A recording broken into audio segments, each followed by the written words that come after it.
Muchísimas gracias por invitarme a empezar. ¿Cómo se ve desde la óptica académica que vuelva a ponerse sobre la mesa el debate de la pena de muerte en México? Sí, de alguna forma, lamentablemente, ante acontecimientos tan dramáticos y tan violentos como los que hemos vivido en las últimas semanas. En los últimos días. Sí, se retoma el tema de la pena de muerte, que se aplica en pocos países, hay que decirlo, y en pocas democracias, como la estadounidense. La pena de muerte hay que ver en qué países se aplica, sobre todo en los que tienen una fuerte inspiración islámica, en el sudeste de Asia en particular.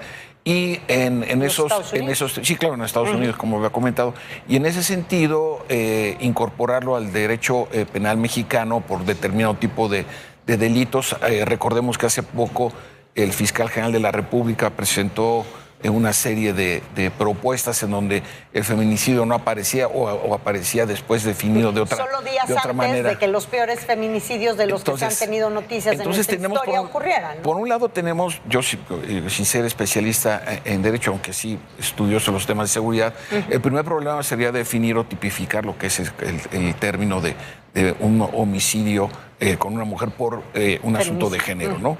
Y después aplicar las sanciones. Es evidente que hablarlo desde una perspectiva, y muchos de nuestros televidentes obviamente pueden estar en desacuerdo con lo que planteo, porque es analizarlo desde una perspectiva en donde se incluyan distintas variables y la parte traumática, la parte violenta que a todos nos ha impresionado y nos ha preocupado y entristecido y molestado, desde luego, pues hay que también darle una canalización para evitar estas reacciones. Tú lo apuntabas muy bien al principio de esta entrevista, que aspectos en donde el derecho penal en México es tan endeble, es una de las principales variables. Lo he dicho aquí, lo he dicho en otras ocasiones aquí en oportunidades que he tenido contigo, que una de las variables que incentiva el eje impunidad, inseguridad, es precisamente no tener un sistema penal ni reclusorios que tengan la función justamente de sancionar a quienes violaron la ley. Entonces, en el caso específico de las mujeres que padecen la violencia, he estado documentando, me parece, esta entrevista, de los delitos que se denuncian ante la autoridad de violencia, el 85% ocurre de violencia intrafamiliar. Y el otro dato que a mí me parece estrujante, que alrededor del 80% de las llamadas al 911 tienen que ver con violencia de género.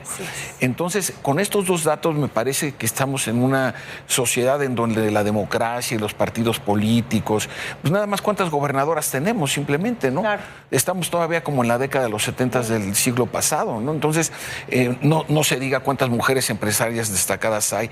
Es un mundo quizá todavía más machista que el político, que el social, el ambiente empresarial. Entonces, sí me parece que también la reflexión, la discusión, tendríamos que orientarla hacia verdaderas transformaciones en las actitudes que se tienen en los distintos ámbitos de la vida nacional, no solamente en lo que se refiere a la violencia de género.